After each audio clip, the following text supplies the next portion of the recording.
जौ क्या है? भक्तों, आज हम जानेंगे सब कुछ इस वीडियो में। माता रानी जो आपकी इस वीडियो को सच्चे दिल से लाइक करें, उसकी गरीबी, जन्म जन्मांतर की परेशानी दूर कर देना।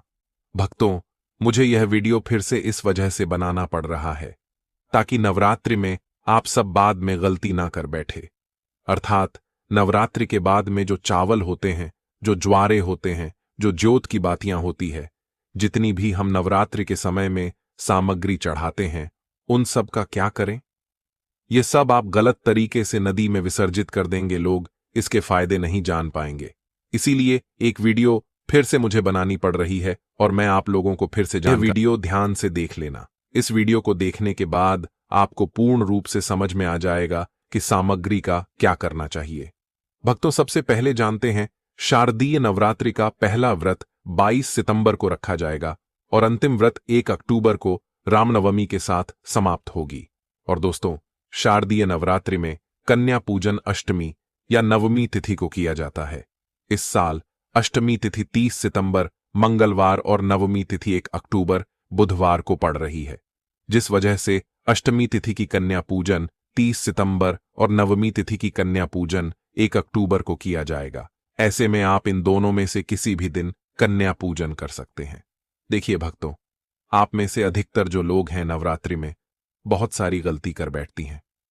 9 दिन तक आप माता रानी की खूब पूजा करते हैं और भक्तों, माता रानी की पूजा करने के बाद जो चावल होते हैं, जो श्रृंगार का सामान होता है, अगरबत्तियों की जो कही जाए जली हुई भस्म होती है, जो श्रृंगार का सामान होता है, जो देवी सिक्का होता है, यह सब नदी में जाकर के विसर्जित कर देते हैं।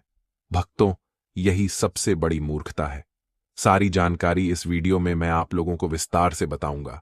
इस चैनल के माध्यम से आपको आज इसके बारे में विस्तार पूर्वक और सटीकता से यह जानकारी उपलब्ध कराऊंगा। हमारे चैनल का उद्देश्य है कि जन कल्याण करना, क्योंकि भक्तों, अधिकतर लोगों को शारदीय नवरात्रि में 9 दिनों तक खूब पूजा करते हैं। पूजा करने के बाद भी उन्हें फल नहीं मिलता। क्यों फल नहीं मिलता? यही सबसे बड़ी गलती करते हैं। माता रानी स्वयं उन्हें प्रसाद देकर के जाती है, उनको फल प्रदान करके जाती है, लेकिन व्यक्ति उस फल का सदुपयोग नहीं कर पाते।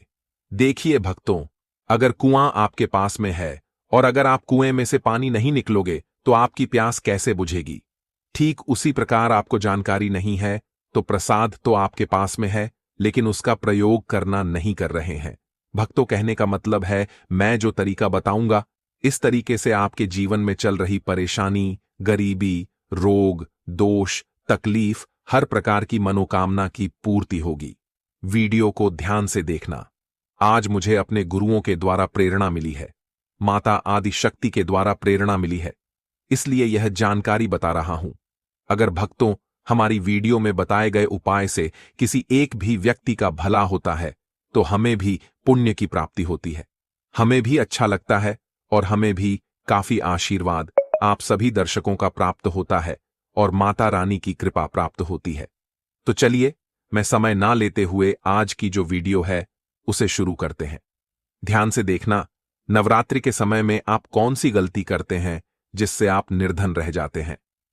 तो देखिए, ऐसा कहा गया है कि अधिकतर लोग जो चावल होते हैं, दोस्तों, वीडियो में आगे बढ़ने से पहले आपसे हम निवेदन करते हैं कि वीडियो को ध्यान से सुनिएगा और ध्यान से देखिएगा ताकि आप नवरात्रि का पूरा लाभ उठा सके और यह जानकारी आगे जाकर आपको और भी उपयोगी हो सके।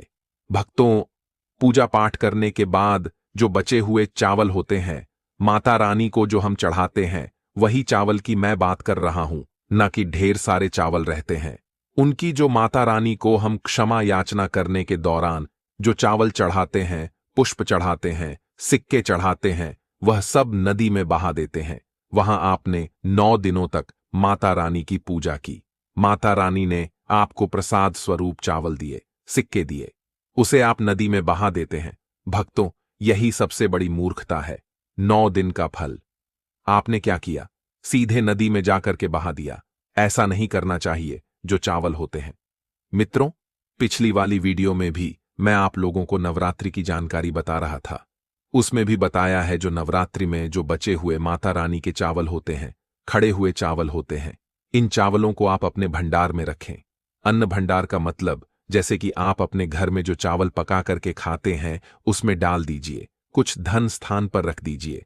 अब इसके बेनिफिट सुन लीजिए। और जो पुष्प रहते हैं आप इसे धन स्थान में सुखा करके रखें, अपने पर्स में रखें। जो सिक्के होते हैं इसे भी धन पेटी या पर्स में रखना चाहिए। अब इसके फायदे सुन लीजिए। जो चावल होते हैं माता रानी को चढ़े हुए मंत्रों से सिद्ध होते हैं। माता रानी को चढ़े होने के कारण नवरात्रि में माता नवदुर्गा साक्षात स्वरूप में विराजित रहती है। तो यह जो चावल होते हैं जागृत अवस्था में हो जाते हैं। यदि भक्तों आप इस प्रकार के चावल को आप खाते हैं तो आपके शरीर में दोस्तों आपको चावल एक साथ नहीं खाने हैं। आप घर पर कभी भी चावल बनाएं तो उस चावल में 1 या 2 चावल के दाने मिला देने हैं। देखिए दोस्तों, इससे होता क्या है कि आपके शरीर में इस चावल को खाने के बाद रोग दोष आदि किसी भी प्रकार की जो आपके शरीर में कष्ट है, शारीरिक पीड़ा है, मानसिक पीड़ा है, वह दूर हो जाती है।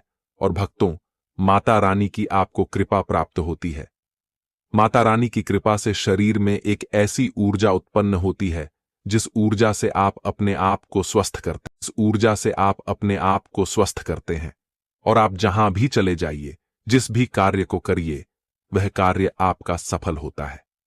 और भक्तों आपको एक बात और बता दूं कि कभी भी इन चावलों को थोड़ा सा खाते हैं आपका पेट भर जाता है, यानी कि इसमें तृप्ति जल्दी मिलती है और आपके घर में कभी भी अन्न की कमी नहीं रहेगी। आप में से अधिकतर जो भक्त हैं माता रानी को श्रृंगार का सामान जरूर चढ़ाते हैं और श्रृंगार का सामान चढ़ाने के बाद इसे आप लोग नदी में बहा देते हैं या फिर अन्य को दे देते होंगे। तो ऐसा आपको नहीं करना है। जो श्रृंगार का सामान आप चढ़ाते हैं माता रानी के लिए 9 दिन के बाद इस श्रृंगार के सामान को आपके घर की जो शादीशुदा महिलाएं हैं उन्हें देना चाहिए। इससे क्या बेनिफिट होता है? इससे अखंड सौभाग्य की प्राप्ति होती है। जब तक वह माता बहनें श्रृंगार करेंगी, जो भी माता रानी को चढ़ा हुआ आपने दिया श्रृंगार करेंगी, तब तक अगर साक्षात स्वयं काल भी उनके पास आ जाए उनके पति को ले जाने के लिए, मृत्यु के घाट उतारने के लिए, तो उनका बाल भी बांका नहीं कर पाएगा। इससे उसे स्त्री को अखंड सौभाग्यवती की प्राप्ति होती है। महिलाएं घर की साक्षात लक्ष्मी होती हैं। इसीलिए भक्तों विशेषकर ध्यान रखें कि जो बचा हुआ माता रानी को चढ़ाया गया श्रृंगार का सामान होता है माता बहनों को देना चाहिए। अब इधर मैं आप लोगों को बताना चाहूंगा, आप में से अधिकतर भक्त जो ज्योत का बचा हुआ तेल होता है इसे क्या करते हैं? नदी में विसर्जित कर देते हैं। सबसे बड़ी यही गलती है। जो ज्योत का बचा तेल होता है वह नवरात्रि में जो ज्योत आप लोग जलाते हैं तो क्या होता है, 9 दिन तक ज्योत जलने के कारण ज्योत में जो तेल बचा हुआ होता है जागृत अवस्था में होता है। और भक्तों जागृत चीज ही अपना पूर्ण से प्रभाव दिखाती है। आपने देखा होगा सभी मूर्तियों की पूजा नहीं होती। जब कुम्हार मूर्ति बनाता है या फिर पत्थर वाले जो कारीगर मूर्ति बनाते हैं तो उस मूर्ति की पूजा नहीं होती। उसी मूर्ति की पूजा होती है जिसकी प्राण प्रतिष्ठा हो। तो भक्तों कहने का मतलब है कि ज्योति का जो बचा हुआ तेल होता है जो जलने के कारण जागृत अवस्था में हो जाता है, तो अगर आपके हाथ पैरों में दर्द होता है, किसी ने आपके ऊपर काला जादू कर दिया, आपको शंका हो रही है, तो इस स्थिति में आप क्या करें? जो ज्योत का बचा हुआ तेल होता है आप अपने सिर में लगाइए। अपने शरीर में जहां दर्द होता है उन हिस्सों पर लगाइए। तो आप अपने जो शरीर के आपको 7 हिस्सों में लगाना होता है, तो शरीर पर कैसा भी तंत्र विकार लगा है, किसी ने काला जादू, भयंकर काला जादू कर दिया हो, तो यह माता रानी की साक्षात कृपा होती है। तत्काल देखना 5 मिनट में आराम मिलेगा। आज हमें हमारे गुरु के द्वारा इस वजह से प्रेरणा मिली कि यह जानकारी समाज में बताई जाए। इस जानकारी से आपका भला होगा। अब जो आपको किसी तांत्रिक या ओझा के पास जाने की जरूरत नहीं पड़ेगी। इनके चक्कर आपको लगाने की जरूरत नहीं है। आपको 1 साल के लिए ज्योत का बचा हुआ तेल बचा कर रखें। सिर में दर्द होता है, सिर दर्द वाले हिस्से पर लगा सकते हैं।